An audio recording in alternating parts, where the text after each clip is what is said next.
The quarterbacks, we talked about Deshaun Watson earlier in the show. You are still keeping the faith in Deshaun this week. Yeah, I'm going to go with Deshaun Watson, number one, because the Vikings the Vikings defense is a nice Merlot.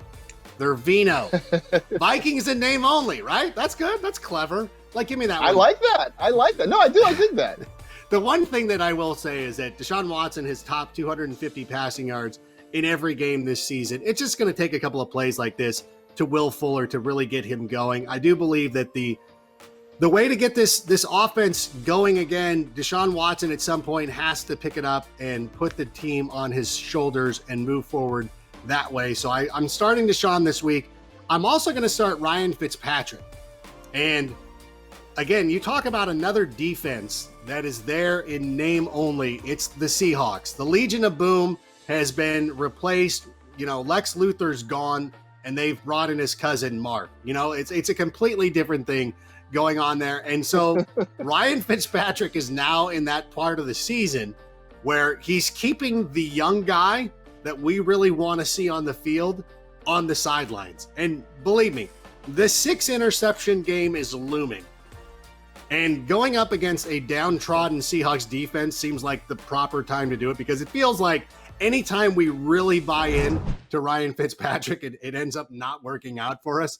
But I think that you should feel safe starting him this week against the Seahawks. The Seahawks coming off 2 impressive wins. I know they're 3-0, but the 2 impressive wins, flying across the country, playing in Miami. I think the Seahawks actually have a chance of being upset in this game. So I'm going to go with Ryan Fitzpatrick. Mark Luthor, man. What a loser, that guy.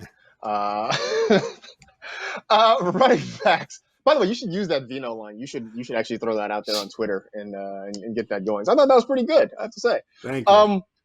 Running backs. You got Jonathan Taylor has stepped up and played well. I mean, why not keep riding that one, huh? No, absolutely. And this is on paper, it looks like a tough matchup against the Chicago Bears. But you have to realize the Bears have been really good against quarterbacks this season. And they've shut down Matt Stafford. Matt Ryan did not have a good game in week 3. And it's really been the running that has been able to take advantage of the Bears this season. Eddie Goldman, of course, has not played this year and really showed what an underrated gem he is. So I really expect the Colts to go out there and attack them on the ground. And Austin Eckler is somebody that I feel like we can feel pretty good about again, as long as Justin Herbert is the starting quarterback. I know Coach Anthony Lynn was talking about hey, I'm not committed to him. I think Eckler needs to be there being bro, commit to him, buy him a ring, get engaged, do whatever it is, because Austin Eckler's looked like a completely different player. And again, I don't mean to besmirch Tyrod. We're Tyrod fans. The stronghold has always been pro Tyrod, but we can't argue with the results and how good this team has looked offensively when Herbert is. It actually goes to Tony Lynn's point of they won in week 1 with Tyrod. And then Justin Herbert comes in and looks great, and they've lost both of those games. So maybe we shouldn't be too mad at the coach, but we don't care about the Chargers. We care about our fantasy Right. team. That's the thing. We don't care about the wins and losses. We just want you to get the ball to our guys. And Justin Herbert's done a good job of getting it to Eckler and Keenan Allen and all those guys. So for our own selfish purposes, we want the rookie in there. That's all there is to it. At wide receiver, you're back in on OBJ this week, huh? Listen, I've never been out on OBJ. Odell Beckham Jr. is one of my favorite players in the NFL. He's a great teammate. He works hard. He's a great player. The problem is this offense. And it's just one of those situations where, he's in a run-first offense. If you gave Austin Dillon a Prius and told him to win Daytona, that's kind of an impossible situation, although Austin Dillon's great. He could probably do it. So it's tough. So Odell, as great as he is now in that category of looking at matchups. And we love this matchup this week against the Dallas Cowboys, who've given up a lot of production to receivers. Now, I know if you look at the season totals, a lot of that is conflated because of what Tyler Lockett and what DK Metcalf were able to do last week. But that's the point. Good receivers can get over on that team.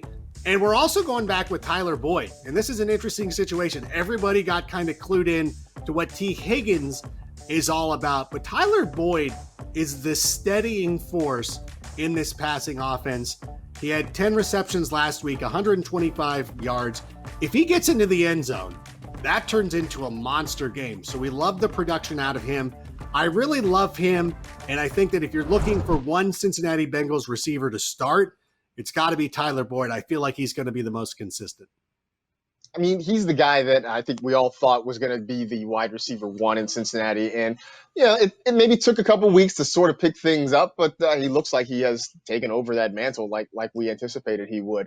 Tight end, I'm not even going to say that you're being a homer with Jimmy Graham, because I really do think that we just have to start playing Jimmy Graham now. Yeah, and honestly, if you look at the matchup, no team has allowed fewer points to tight ends this season than the Indianapolis Colts. So if you're trying to be that person of like, I'm just looking at the FPA and I will roll that way, I'm going to look at it a different way. When Nick Foles came into the game, he started targeting Jimmy Graham. And the whole point of this offense, the reason why the Bears put so much emphasis on having 12 tight ends, on bringing in Jimmy Graham, it's an important part of this offense. They need their Travis Kelce. Remember, that's where Matt Nagy came from, that Andy Reid system. So they need their Travis Kelce. And so far, Jimmy Graham has lived up to it. The only difference being now is that they have a quarterback who gives you the safest floor. I don't want to sit here and besmirch Mitch or anything like that, but the one thing about Nick Foles is that he gives you such a safe floor, and I think that helps out and makes Jimmy Graham a great play this week. And you know what? What about TJ Hawkinson? I know I still kind of deflect any notion that this is the Gronk of Matt Patricia's offense, but it's an obvious, like, people are always going to say that. It's unavoidable. But he has looked pretty good this season. He's a top 10 tight end. He's being consistent. He's being productive. And again, he's getting 6 targets per game, as you see right there. So I'm getting him into my lineup. I think that for the difficulties that we've had at tight end so far this season, that he's a pretty secure start. At some point we should stop comparing people to like all-time greats. We should pick like some like Hall of Very Good guys. So maybe he's like, hey, he's like the Brent Jones of the Detroit Lions offense or something like that. He's the next Jay Novacek. Like, I don't know. I'm sort of spitballing here. No, that's good. Jay Novacek was underrated, by the way. He really was. He had all those other guys there around him trying to took the shine. But Jay Novacek had a good long career with the Dallas Cowboys, no doubt. That was Secure Starts, presented by Visa. So we've done the starts. Now we have to, by right, do the sits. So let's go back to the quarterback position. I'm starting to think Phillip Rivers in general he just might be washed. It might be official for him. But they're winning games. I think that it's just the way that this offense is going to be constructed and the way they're going to want to attack people. Their defense has been really good this season. Phillip Rivers has not been in a position where he's had to throw the football. He hasn't gone out there and had to heave those YOLO balls or anything like that. So I really appreciate what he's done as a quarterback. But fantasy-wise, it's never going to happen. And this has kind of been a trademark of his career, is that anytime it seemed like he was on the precipice of a huge game, he would flounder and it would just be awful.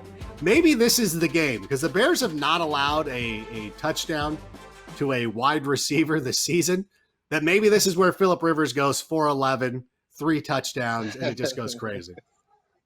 I mean, that would be fitting, right? When we all just sort of, give up and fold our hand, that Phillip Rivers steps up and does his thing. Running back, you got a couple of guys, I don't call them old guys, but I mean, Todd Gurley has been sort of mediocre, and then Leonard Fournette, we just can't figure him out in Tampa Bay. Well, yeah, and if we start with Todd Gurley, he's really starting to lose some work. Brian Hill is coming in and getting some carries too, and we've never really seen Todd Gurley be a huge factor as a receiver out of the backfield. That is one of the things that made him so great with the LA Rams, was that he was so good as a receiver out of the backfield. And there's been no consistency with that with the Atlanta Falcons. So until he becomes a bigger focal point, I think that he's a nice player. He's a nice flex option. But again, I'm not sure that I love this matchup this week against the Green Bay Packers. I know that Alvin Kamara is just coming off of a huge game, but Alvin Kamara did all of his damage seemingly on one play where he took where Drew Brees hit the cutoff man and got him an 8-yard, down the sideline and took it all the way. And also Leonard Fournette, who is disappointing in the fact that, again, we've mentioned this throughout the show, is that Brady just decided, like, hey, I want to throw some touchdown passes this week. I'm going to throw a couple of one-yard digs to Mike Evans. And the thing is, you can't like Frank Summers, or probably I think LeGarrette Blount is probably a more accurate description. Or I can't even remember the kid that had 4 touchdowns that one night in Indianapolis. Jonas Gray. Oh my gosh, yes. So he's like that now. Like it's again, there's a running back who's not being featured enough to be trustworthy, and even in a situation where you're scrambling for help at the running back position, it's disappointing that we're not getting more out of Leonard Fournette. Wide receivers, you got a couple of guys that had a lot of preseason hype, one of whom has sort of underwhelmed. The other one who's been okay, but a couple of guys that maybe people might be, I feel like they're going to be in a bind to start, but you're saying maybe not to. Yeah, I mean, the problem with DJ Moore is that they never went to him until later on, and it was a couple of pop plays where you're like, oh my God, this is what happens when you throw the ball to DJ Moore. And for me, I'm hoping that that's kind of a clue to Joe Brady of like, hey, like maybe you should throw it to DJ Moore just a little bit. But he's been awfully disappointing, and I really do believe that you probably have some depth on your team, especially if you're in a 2-receiver league. 3-receiver league, it's going to be a little bit more difficult to sit DJ Moore. But if you're in a 2-receiver league and you've got a good flex running back, like let's say you picked up James Robinson or drafted James Robinson, who's now your flex guy, it's going to be tough for me to get DJ Moore into my lineup this week. So that's a little bit scary, and it's disappointing because I did put a 3rd-round grade on him. And then we also have Terry McLaurin. And this is a tough one too, because I love Terry McLaurin, and I think that he's a nice player. The problem is Ron Rivera has come out and already intimated that Dwayne Haskins is not going to be given a lot of opportunity to prove that he should be the quarterback of the football team. And now they've also got a tough matchup against the Baltimore Ravens, who were exposed a little bit on Monday night. And I really do believe this is going to be a bounce back game, especially for them on defense. And if Marcus Peters is back there, it's going to be a difficult time for Terry McLaurin. Yeah, I mean, I think I agree with all of that. I think, but you make the point that, look, you may be in a situation where you sort of have to start those guys depending on how your roster shakes out. But maybe in DFS, you're sort of avoiding those plays this week. Finally, tight ends. Greg Olsen was starting to sort of do some things, especially with Russ cooking, but maybe not this week, huh? Well, I don't particularly care for the matchup. That's number one. And number two, it was fun to see him out there. There were a couple plays in that game against the Cowboys where Greg Olsen was just wide open, where you're like, oh my gosh, this is like Greg Olsen of all people. He just wide, like in the middle of the field, nobody around him.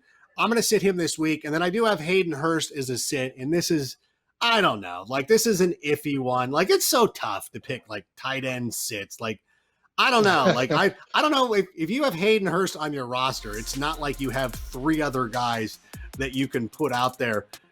I will say, though, the thing that was the most difficult last week was seeing him catch. Well, first of all, he's playing the Bears. So he catches a 1-yard touchdown and you're like, oh, man, this guy. Anytime you have a tight end like that, you're like, oh, my God, he's got his touchdown. Like, this is going to be a monster game. You're like, is he going to get 20 points? Could he get 30? This is going to be rad. And that's the only thing he does. You're like, there's nothing worse than seeing a 7.6. What is it? 7.6? 7.1? What is it? Why can't I think of this? 7.1. It's 7.1. 7.1. Yeah. It's the worst score you can have if you score a touchdown in PPR. 7.1. And you're like, that's it? Like, I can't be upset at him because he caught a touchdown. But then you're like, wait, I'm a fantasy player. I can be upset for the dumbest reasons. So yes, I am upset, Hayden Hurst. So unfortunately, you get on this list. And you know what? I really do believe that I don't want to let a lot of people know this. The Packers defense isn't awful. I'm just saying. Yeah, it's not awful. Whatever. I'm sure it hurts your soul to say that, but it is true that the Packers defense is not awful. And yeah, the Hayden Hurst thing frustrated the heck out of me. I saw the touchdown. I'm with you. I thought a huge day was coming. 7.1. That should become like shorthand for just having a bad, like a good bad day or a bad good day. I don't know. Just say he had a 7.1, and everybody knows this is a 7.1 guy.